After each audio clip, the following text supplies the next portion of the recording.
तो हम फिर से लेकर आ चुके हैं आप लोगों के लिए सुबह की सभी ताज़ा और बड़ी खबरें। एक एक कर आपको सारी खबरों की जानकारी देंगे आज देश दुनिया में क्या कुछ हो रहा है। दरअसल दोस्तों, सबसे पहली जो बिग ब्रेकिंग न्यूज़ आ रही लखीमपुर की घटना को लेकर भड़के किसान नेता राकेश टिकैत बोले फिलहाल किसानों की जान लेने वालों को छोड़ा नहीं जाएगा। जी हाँ, अब किसानों का रौद्र रूप देखेगी ये सरकार। दरअसल दोस्तों, कल लखीमपुरी में जी हाँ बीजेपी के गृह मंत्री के बेटे ने, जी हाँ दोस्तों आपको बता दें, टेनी के बेटे ने गाड़ी चला दी गृह मंत्री के बेटे ने। इसके बारे में आपको विस्तार से बताएंगे। वहीं पर अगली बिग ब्रेकिंग में हम आपको बताएंगे दोस्तों, तो टीएमसी की प्रेसिडेंट जीत के बाद भाजपा का हुआ सुपड़ा साफ। लोगों ने कहा 2024 में भी मोदी की कुर्सी छीनेगी ममता बनर्जी। इसके बारे में भी आपको विस्तार से बताएंगे। वहीं पर दोस्तों अगली बिग ब्रेकिंग में हम आपको बताएंगे अडानी की कमाई है दोस्तों 1000 करोड़ रुपए। जी हाँ, रोजाना की दोस्तों डे की कमाई है 1000 करोड़ रुपए। लोगों ने कहा प्रधानमंत्री अडानी और अंबानी को बड़े बड़े, जी हाँ दोस्तों, बड़े बड़े ऑफर दे रहे हैं और उनको अरबपति बनाने आए। इसके बारे में भी आपको विस्तार से बताएंगे।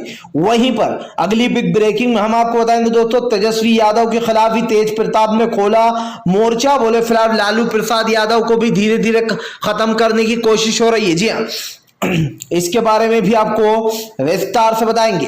वहीं पर दोस्तों अगली बिग ब्रेकिंग में हम आपको बताएंगे ममता बनर्जी बोली भारतीय जनता पार्टी नहीं टिक पाएगी हमारे सामने। जी हाँ, 2024 में भी करेंगे पूरी तरीके से सफाया। इसके बारे में भी आपको बताएंगे 2024 में भी खेला हो बे। वहीं पर दोस्तों अगली बिग ब्रेकिंग में हम आपको बताएंगे, जी हाँ दरअसल दोस्तों आपको बता दें योगी आदित्यनाथ का भयंकर विरोध। जी हाँ, पैसों में दोस्तों अब असली भीड़ नहीं आ रही है। तो कल आपको बता दें जो यहां पर पैसे देकर भीड़ बुलाई गई, जिसके बाद जब लोगों को पैसा नहीं मिला तो लोग भीड़ छोड़कर जाने लगे।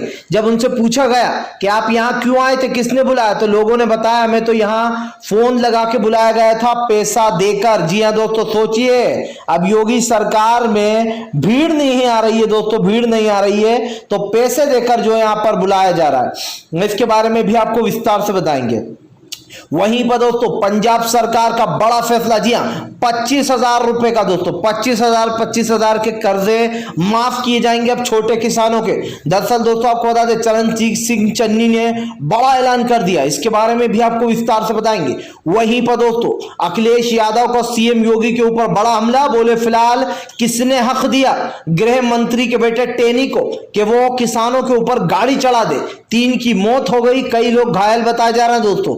इसके बारे में भी आपको बताएंगे अखिलेश यादव ने क्या कहा। वहीं पर दोस्तों प्रियंका गांधी ने सौंपी जी भूपेश बघेल को उत्तर प्रदेश की कमान। दरअसल दोस्तों आपको बता दें अब उत्तर प्रदेश में भारतीय जनता पार्टी के अगेंस्ट खड़े होंगे भूपेश बघेल। इसके बारे में भी आपको विस्तार से बताएंगे। वहीं पर दोस्तों अगली बिग ब्रेकिंग में हम आपको बताएंगे, जी किसानों की मौत से दोस्तों आपको बता दें भड़क गए किसान नेता चढ़ूनी। बोले फिलहाल कब तक ये सहन करते रहेंगे। जी हाँ, बीजेपी को भी मुंह तोड़ जवाब देंगे। इसके बारे में भी आपको विस्तार से बताएंगे। तो सारी खबरें दोस्तों एक एक कर देंगे। फिलहाल चलिए बढ़ते हैं सबसे पहली और सबसे बड़ी खबर की ओर। दरअसल दोस्तों आपको बता दें तीनों कृषि कानून को लेकर राकेश टिकैत भड़क गए। किसान नेता राकेश टिकैत का कहना है कि फिलहाल जिस तरीके से लखीमपुर में 3 किसानों की मौत हो गई है दोस्तों, और 3 किसानों की मौत होने से किसान भड़क उठे। आपको बता दें एक गाड़ी को आग के हवाले भी कर दिया गया। जी हाँ, कल दोस्तों लखीमपुरी में किसान जो है अपना आंदोलन कर लौट रहे थे। राकेश टिकैत ने बताया कि किसान शांतिपूर्ण ढंग से अपना आंदोलन कर लौट रहे थे। आपको बता दोस्तों जो डिप्टी सीएम है केशव मौर्य, उनका जो यहां पर विरोध किया जा रहा था किसानों द्वारा। जी उत्तर प्रदेश में। लेकिन दोस्तों आपको बता दें गृह मंत्री के बेटे टेनी ने जो यहां पर किसानों को गाड़ी से रौंद दिया। 3 किसानों की दोस्तों वहीं पर मौत हो गई और 3 किसान की मौत के बाद दोस्तों कई किसान घायल हैं। आपको बताता चलूं दोस्तों राकेश टिकैत ने कहा कि यह हमला सोचा समझा था। किसानों को मारने के लिए भाजपा ने पहले ही तैयारी कर रखी थी। राकेश टिकैत ने बताया कि हमारे किसान जो है वो शांतिपूर्ण ढंग से प्रदर्शन कर लौट रहे थे, लेकिन तभी गृह मंत्रालय का, जी हाँ दोस्तों आपको बता दें गृह राज्य मंत्री का जो बेटा है टेनी, उसने जो है यहां पर दोस्तों आपको बता दें 3 लोगों के ऊपर गाड़ी चढ़ा दी और कई लोगों को गाड़ी से रौंदता हुआ निकल गया। जिसका असर यह हुआ दोस्तों कि किसानों के ऊपर गाड़ी चढ़ गई और किसान कहीं ना कहीं दोस्तों पूरी तरीके से फंस गया। अब आप समझिए दोस्तों यह है हमारे देश का कानून। एक इंसान किसानों के ऊपर गाड़ी चला रहा है, गाड़ी से किसानों को रौंदता हुआ निकल रहा है और मैं लिख के दे देता हूं मैं लिख के दे देता हूं आपको कि 3 किसानों की मौत के बाद भी इस इंसान को दोस्तों उम्र कैद की सजा मिलना चाहिए, लेकिन नहीं मिलेगी। हिट एंड रन केस से साफ साफ दिखाई दे रहा है। 3 किसानों को जानबूझकर रौंदना, ये दोस्तों कहां का इंसाफ है। लेकिन इसको कोर्ट में अलग तरीके से पेश किया जाएगा और उसको बचाने की कोशिश की जाएगी जिसने भी ये किया है। फिलहाल खैर चलिए हम बढ़ते हैं दोस्तों एक और अगली बिग ब्रेकिंग की तरफ। बता दोस्तों अगली जो बड़ी खबर निकल कर आ रही है, टीएमसी ने दोस्तों गाड़ दिए झंडे, एक बार फिर से भारतीय जनता पार्टी को चटा दी धूल। जी हाँ, दरअसल दोस्तों ममता बनर्जी से जीतने का जो सपना है, लगता है मोदी जी का सपना ही रह जाएगा, क्योंकि वैसे भी अब 2024 मोदी जी के लिए अंत का समय है। जी हाँ, दरअसल दोस्तों आपको बता दें कि भवानीपुर के साथ साथ तीनों सीटों पर ममता बनर्जी ने अपनी पूर्ण बहुमत के साथ प्रचंड जीत हासिल कर ली है। जिसके बाद दोस्तों आपको बता दें भारतीय जनता पार्टी की जो सरकार है वो पूरी तरीके से पस्त हो चुकी है। पस्त का मतलब दोस्तों समझिए, भारतीय जनता पार्टी चुनाव में बुरी तरीके से हारी। ना सिर्फ दोस्तों भवानीपुर की सीट से, बल्कि जहां 3 सीटों पर उपचुनाव हुए थे उन तीनों में ममता बनर्जी ने भाजपा को पटकनी दे दी है। आपको बताता चलूं दोस्तों, कोई ऐसी वैसी जीत नहीं हुई है ममता बनर्जी की। पूरे 58,000 वोटों से ममता बनर्जी जीती है। बताया जा रहा है कि 1,14,000 के पार ममता बनर्जी को भवानीपुर से वोट मिले थे। क्या दोस्तों ये नहीं बताता है कि ममता बनर्जी बीजेपी पर हर चीज में, हर कदम पर बीजेपी से 10 कदम आगे। दोस्तों ममता बनर्जी ने जीतते ही कहा कि फिलहाल बंगाल की जनता का और खास कर हिंदू भाई, मुस्लिम भाई, सिख, ईसाई सबका मैं धन्यवाद करती हूं जिन्होंने एकजुट होकर हमें वोट दिया। ममता बनर्जी ने कहा कि हम बंगाल की जनता के बहुत आभारी हैं कि उन्होंने एक ऐसी पार्टी को चुना है जो देश के हित में काम कर रही है। ममता बनर्जी ने कहा कि भारतीय जनता पार्टी ने पूरी कोशिश की कि वो हमें चुनाव में किसी तरीके से शिकस्त दे सके और हमें हरा सके, लेकिन आखिरकार ममता बनर्जी की जीत हुई दोस्तों और भारतीय जनता पार्टी हार गई। हालांकि ममता बनर्जी ने दोस्तों चुनाव आयोग का भी धन्यवाद कहा है। उनका कहना है कि चुनाव आयोग ने सही समय पर चुनाव कराए, इसके लिए हम उनको धन्यवाद बोलते हैं। दोस्तों साफ दिखाई दे रहा है ममता बनर्जी की जीत से अब बंगाल में बीजेपी का पूरी तरीके सफाया हो चुका है। अब कोई तर्क वितर्क नहीं रह गया है। फिलहाल खैर चलिए हम बढ़ते हैं दोस्तों एक और अगली बिग ब्रेकिंग की तरफ। बता दोस्तों अगली जो बड़ी खबर निकल कर आ रही, तेजस्वी यादव के ऊपर दोस्तों तेज प्रताप का बड़ा हमला। बोले फिलहाल लालू प्रसाद यादव को भी जो यहाँ पर कब्जे में ले लिया गया। दरअसल दोस्तों तेज प्रताप और तेजस्वी यादव आपस में ही भिड़ गए। आपको बताता चलूं दोस्तों, तेजस्वी यादव के ऊपर तेज प्रताप ने कई आरोप लगाते हुए कहा है कि धीरे धीरे कर आरजेडी जो है वो लालू प्रसाद यादव को भी खत्म करना चाहती है, पार्टी से बाहर कर देना चाहती है। आपको बताता चलूं दोस्तों, तेजस्वी यादव का तेज प्रताप के इस बयान के बाद से हड़कंप मच गया। जी आरजेडी में भगदड़ मच गई है और आरजेडी में दोस्तों इसलिए भी भगदड़ मची है कि फिलहाल इस वक्त जो राजनीति चल रही है आरजेडी की वो काफी खतरनाक है। हालांकि समय समय पर तेजस्वी यादव जो है दोस्तों वो नीतीश पर हमलावर होते रहते हैं, लेकिन अब की बार तो दोस्तों तेज प्रताप ने तेजस्वी के खिलाफ ही हल्ला बोल दिया और ये साफ दिखाई दे रहा है दोस्तों कि दोनों भाई की जो लड़ाई है वो अब बढ़ती चली जा रही, जो कि पार्टी के लिए सही बात नहीं होगी, क्योंकि आरजेडी इससे कमजोर होगी। और दोस्तों इस वक्त जो दरार पड़ती जा रही है आरजेडी में, इससे साफ दिखाई दे रहा है कि कहीं ना कहीं अब तेज प्रताप और तेजस्वी वर्सेस हो गया है। जी यानी कि आमने सामने। फिलहाल खैर चलिए हम बढ़ते हैं दोस्तों एक और अगली बिग ब्रेकिंग की तरफ। बता दोस्तों अगली जो बड़ी खबर निकल कर आ रही, जी हाँ दरअसल दोस्तों आपको बता दें योगी आदित्यनाथ की रैली में भीड़ नहीं आई तो जनाब ने पैसे देकर भीड़ को बुला डाला। जी हाँ दरअसल दोस्तों योगी आदित्यनाथ की पोल पट्टी खुल गई है। योगी आदित्यनाथ ने दोस्तों आपको बता दें कानपुर में अपनी जो आयोजन रखा था, जो सभा रखी थी, उसमें कई लोग आए, लेकिन दोस्तों जब लोग एक एक कर जाने लगे तो वहां पर रिपोर्टरों का माथा ठनक गया। रिपोर्टरों ने पूछ डाला कि आप यहाँ पर क्यों आए थे कानपुर की रैली में।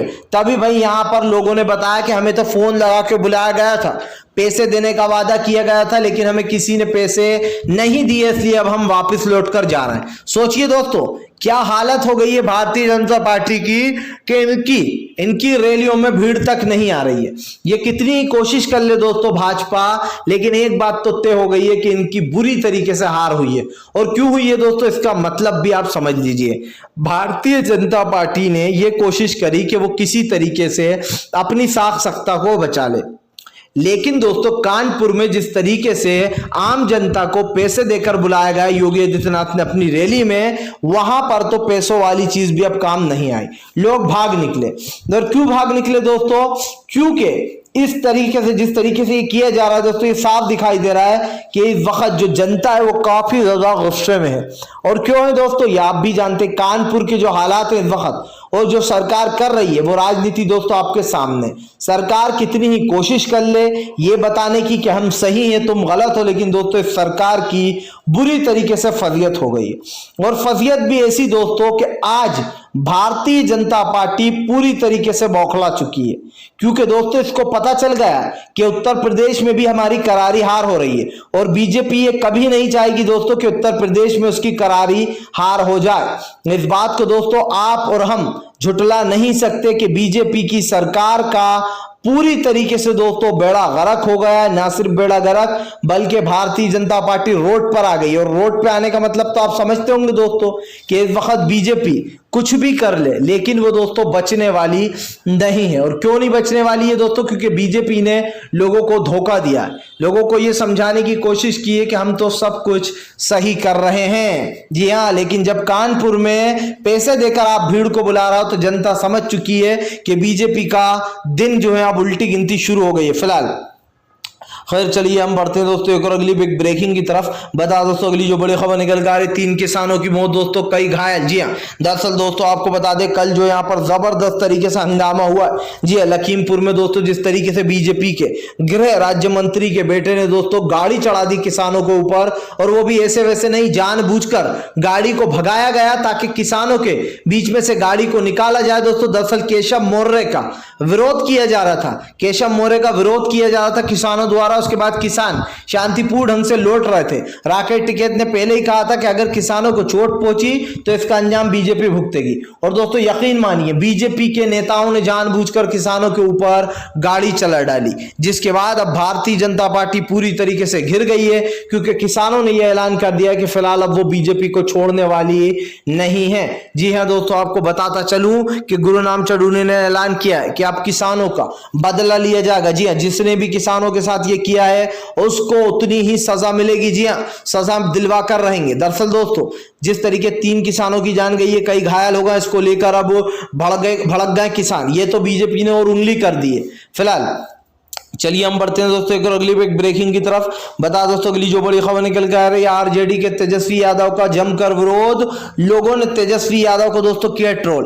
दरअसल दोस्तों जिस तेजस्वी यादव की आप और हम तारीफ करते हैं, जिन तेजस्वी यादव की पार्टी को सबने सपोर्ट किया, लेकिन दोस्तों अब तेजस्वी यादव कन्हैया कुमार के कांग्रेस से जाने से चिढ़ चुके हैं। जी हाँ, कन्हैया कुमार कांग्रेस में शामिल हो गए, जिसके बाद अब तेजस्वी यादव भड़क रहे हैं। तेजस्वी यादव ने दोस्तों कन्हैया पर बड़ा हमला बोला है। उनका कहना है कि कन्हैया किसी काम के नहीं है, वो बेकार इंसान है। अब आप सोचिए दोस्तों, लगातार आरजेडी के जो लोग हैं वो कांग्रेस पर हमलावर हो गए। बेसिकली कन्हैया कुमार को तेजस्वी यादव ने बेकार बता दिया। सोचिए दोस्तों, जब तेजस्वी को कन्हैया की जरूरत थी उत्तर प्रदेश के बिहार के चुनाव के लिए तो जमकर यूज किया, लेकिन दोस्तों हमने तेजस्वी यादव से, आपने और हमने ये कल्पना कभी नहीं की होगी कि वो इस तरीके से विरोध करेंगे। दोस्तों सच में बहुत बुरा लग रहा है, क्योंकि तेजस्वी यादव से ये उम्मीद नहीं थी। वो एक अच्छे समझदार इंसान है और समझदारी की बातें करते हैं, लेकिन आज जिस तरीके से उन्होंने जहर उगला है दोस्तों कन्हैया कुमार के लिए, इसके चलते हर कहीं उनकी आलोचना हो रही है। और होना भी चाहिए दोस्तों, जब कोई गलत है तो उसको बताना चाहिए कि तुम गलत कर रहे हो अब। जी हाँ, तभी तो वो अपनी गलती सुधारेगा। फिलहाल खैर चलिए हम बढ़ते हैं दोस्तों अगली बिग ब्रेकिंग की तरफ। बता दोस्तों अगली जो बड़ी खबर निकल कर आ रही है, उत्तर प्रदेश में गेम हुआ चालू, प्रियंका गांधी ने सौंपी भूपेश बघेल को कमान। दरअसल दोस्तों अब योगी आदित्यनाथ के सामने प्रियंका गांधी ने भूपेश बघेल को उतार दिया। आपको बताता चलूं दोस्तों, उत्तर प्रदेश के चुनाव को लेकर लोगों की जो राजनीति है और जो रणनीति वो तेज हो चुकी है। साफ दिखाई दे रहा है दोस्तों कि इन दिनों बीजेपी के बुरे दिन तो यूं ही चल रहा है, लेकिन अब मामला दोस्तों थोड़ा सा एंग बैंग हुआ है, यानी कि मामला थोड़ा सा बदल चुका है। क्या है मामला, हम आपको बताते हैं। दरअसल दोस्तों बीजेपी का गेम चेंज हो चुका है। और ये गेम चेंज क्यों हुआ है दोस्तों? क्योंकि उत्तर प्रदेश में बीजेपी को लग रहा है कि वो चुनाव हार रही है। कभी भी गृह मंत्री अमित शाह और नरेंद्र मोदी ये नहीं चाहते थे कि फिर से एक बार सीएम की कुर्सी संभाले योगी आदित्यनाथ। लेकिन योगी आदित्यनाथ के बागी सुर देखते हुए, सीएम योगी के बागी सुर देखते हुए प्रधानमंत्री नरेंद्र मोदी और गृह मंत्री अमित शाह ने अपने कदम पीछे हटा लिए। अब इसका मतलब क्या होता है दोस्तों? प्रधानमंत्री नरेंद्र मोदी डर चुके थे योगी आदित्यनाथ से। प्रधानमंत्री को यह आभास हो गया था कि फिलहाल अगर उन्होंने योगी की बात नहीं मानी तो योगी आदित्यनाथ बगावत कर देंगे, और बगावत के साथ साथ दोस्तों बगावती सुर भी इख्तियार कर लिए गए थे। अब आप समझिए दोस्तों, बीजेपी ये कहती है कि हम सब कुछ सही कर रहे हैं, हम सब कुछ ठीक कर रहे हैं, लेकिन दोस्तों क्या बीजेपी ये जानती है कि इस वक्त राजनीति कैसी चल रही है? दोस्तों अगर बीजेपी ये कहती रहे भैया कि सब कुछ ठीक चल रहा है, तो आप समझ सकते हैं कि फिर देश में किस तरीके के हालात हो रखे हैं। फिलहाल खैर चलिए हम बढ़ते हैं दोस्तों एक और अगली बिग ब्रेकिंग की तरफ। बता दोस्तों अगली जो बड़ी खबर निकल कर आ रही, जी हाँ दरअसल दोस्तों आपको बता दें पंजाब सरकार का किसानों को बड़ा तोहफा। जी हाँ दरअसल दोस्तों आपको बता दें अब जो है यहाँ पर चन्नी ने आते ही जो किसानों का कर्जा माफ कर दिया। दरअसल दोस्तों आपको बता दें पंजाब के नए सीएम चरणजीत सिंह चन्नी ने किसानों के ऊपर, छोटे किसान जो उनके ऊपर 25-25 हजार का कर्जा जो है दोस्तों माफ करने का फैसला ले लिया, जिसके बाद किसानों में खुशी की लहर दौड़ गई है। आपको बताते चलूं दोस्तों किसान पहले से ही काफी ज्यादा परेशान है। जी हाँ, और खास कर दोस्तों किसानों का जो मुद्दा है वो काफी ज्यादा मायने रखता है, क्योंकि इस वक्त किसान जो अपना फैसला ले चुके हैं दोस्तों, और जो किसान चाहते हैं, इससे साफ दिखाई दे रहा है कि फिलहाल किसान ने इस फैसले को ले लिया है कि वो किसी भी तरीके से भारतीय जनता पार्टी को सत्ता से हटा देना चाहता है। और दोस्तों ये मामला साफ बताता है कि कृषि कानूनों को लेकर किसान इस वक्त काफी ज्यादा गुस्सा है। और दोस्तों किसान इसलिए भी गुस्सा है क्योंकि भारतीय जनता पार्टी पूरी तरीके से दोस्तों खत्म हो चुकी है। किसानों के ऊपर बार बार हमले कराना और पंजाब सरकार का ये किसानों को तोहफा देना, ये मोदी को दोस्तों खरक रहा है। इसलिए मोदी सरकार और बीजेपी के लोगों का कहना है कि ये तो सिर्फ दिखावा कर रही है बीजेपी। दोस्तों इससे साफ दिखाई देता है कि अब जो यहाँ पर बीजेपी अपना पूरी तरीके से बौखला चुकी है, और बौखलाहट भी इस तरीके की दोस्तों बीजेपी की कि अब आप देखिए जितने भी पंजाब में फैसले लिए जा रहे हैं उसको चुनावी स्टंट बताया जा रहा है भाजपा की तरफ से। फिलहाल चलिए हम बढ़ते हैं दोस्तों एक और अगली ब्रेकिंग की तरफ।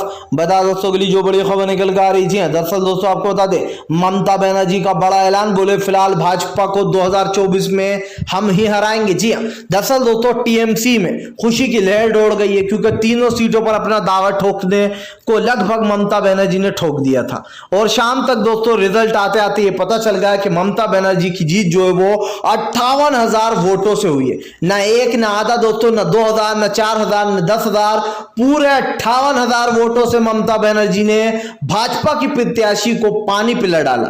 यह समझिए कि ममता बनर्जी ने पूरी भाजपा को पानी पिला दिया। पहले तो दोस्तों बीजेपी के एक एक कर जितने भी सांसद थे वो एक एक कर टीएमसी में शामिल हुए, और उसके बाद दोस्तों जब बची कुछ ही कसर थी ममता बनर्जी ने वो भी निकाल दी, बीजेपी को पूरी तरीके से एक्सपोज कर दिया। ना सिर्फ एक्सपोज कर दिया बल्कि ममता बनर्जी ने कहा कि 2024 में भी पूर्ण बहुमत के साथ जीत हासिल करेंगे। और दोस्तों यकीन मानिए प्रधानमंत्री नरेंद्र मोदी को लग रहा है डर। प्रधानमंत्री अब सोच रहे हैं कि 2024 में अगर मेरी भैया कुर्सी चली गई तो मैं क्या करूंगा। जी हाँ, कुर्सी से ही तो मेरी पहचान है।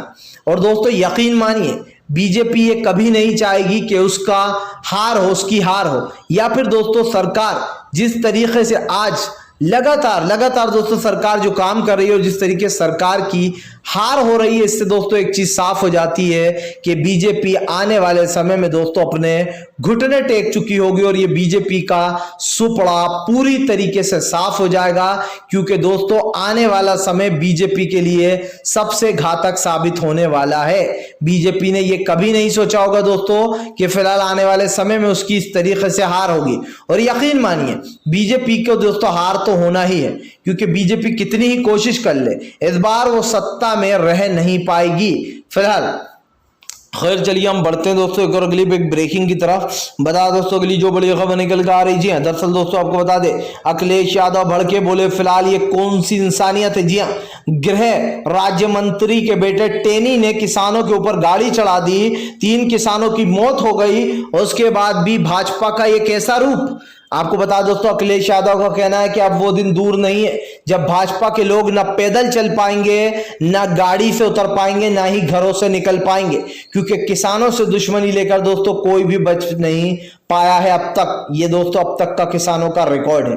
फिलहाल अगर आप भी शांतिपूर्ण ढंग से पीएम की इन सभी गलत नीतियों का दिल से विरोध करते हो और आप मानते हो कि ये सरकार सिर्फ एक तानाशाह सरकार है, इसका तत्काल में इस्तीफा हो जाना चाहिए, तो इस वीडियो को दोस्तों ज्यादा से ज्यादा शेयर कीजिए, लाइक कीजिए, और अगर आप हमारे चैनल पर पहली बार आए तो सब्सक्राइब के साथ साथ पास में घंटी आएगी उसको भी दबाएं।